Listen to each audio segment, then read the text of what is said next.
Hey there, welcome to Oh Happy Plants.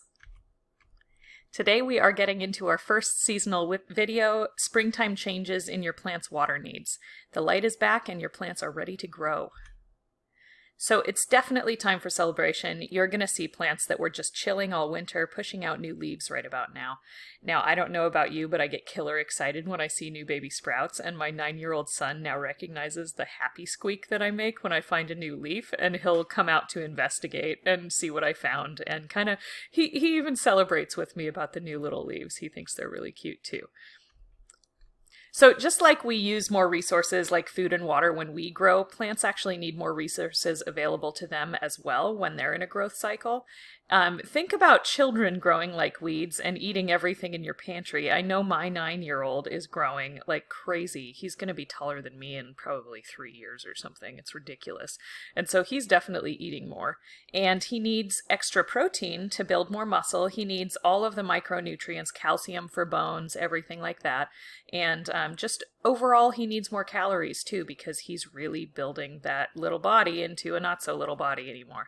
And so the same concept is true with plants. You definitely want to look at the main building blocks, which are nitrogen, phosphorus, and potassium, and then also all of the micronutrients that they need, just things like manganese and magnesium and calcium and even silica can support plant growth.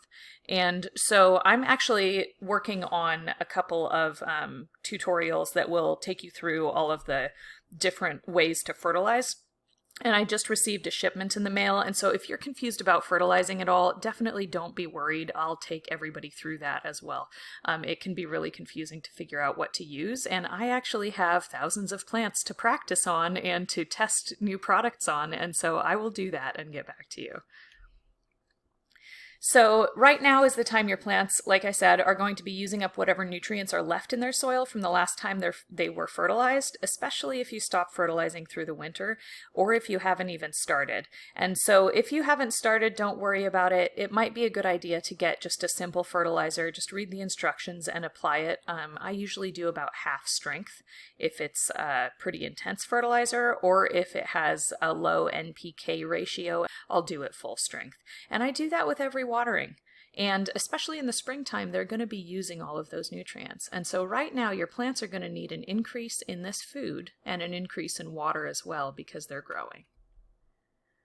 So how do we adjust? Just a couple of things. First, you want to pay attention to the soil moisture level a little more closely right now. I see a lot of people confused during seasonal change because it seems like their plants suddenly hate them overnight, and this is simply because the seasons changed, because with increased light and heat, your plant is using more water. Just like when you're out running in the winter, you're not going to get as thirsty as when you're out running in the summer because you're exhaling more moisture and you're sweating more, and plants do the same sort of thing. It's called respiration. And so all you need to do is pay a bit more attention to your plants because they're going to be going dry sooner than usual. You want to increase the amount of water you give them and also increase the frequency you check the soil for moisture because you want to catch it before they go super dry. So next, pretty soon, again, we're going to release the fertilization information. I'm just going to test a couple fertilizers. That's why I don't have it out yet.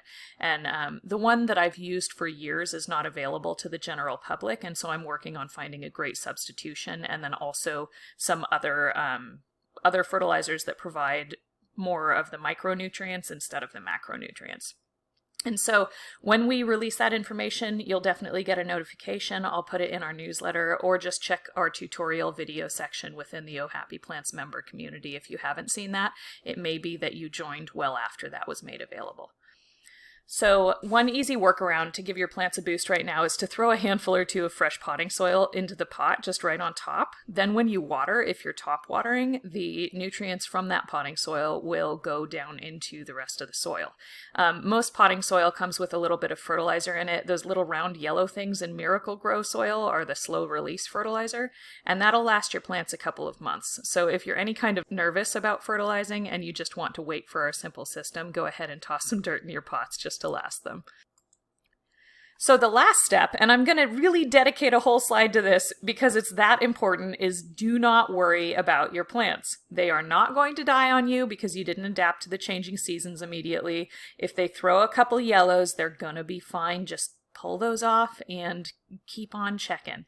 And so one really key thing to remember is that plants really want to live. We just have to figure out how to keep them happy. They usually give us a ton of clues, and so you've got time to figure this stuff out. Thanks again for joining us, and to our members, thank you so much for joining in our mission to reforest the world. Each month of your membership, you allow us to plant a tree, and we are so excited to work with you to clean the air and combat global warming. Thanks so much, and happy planting.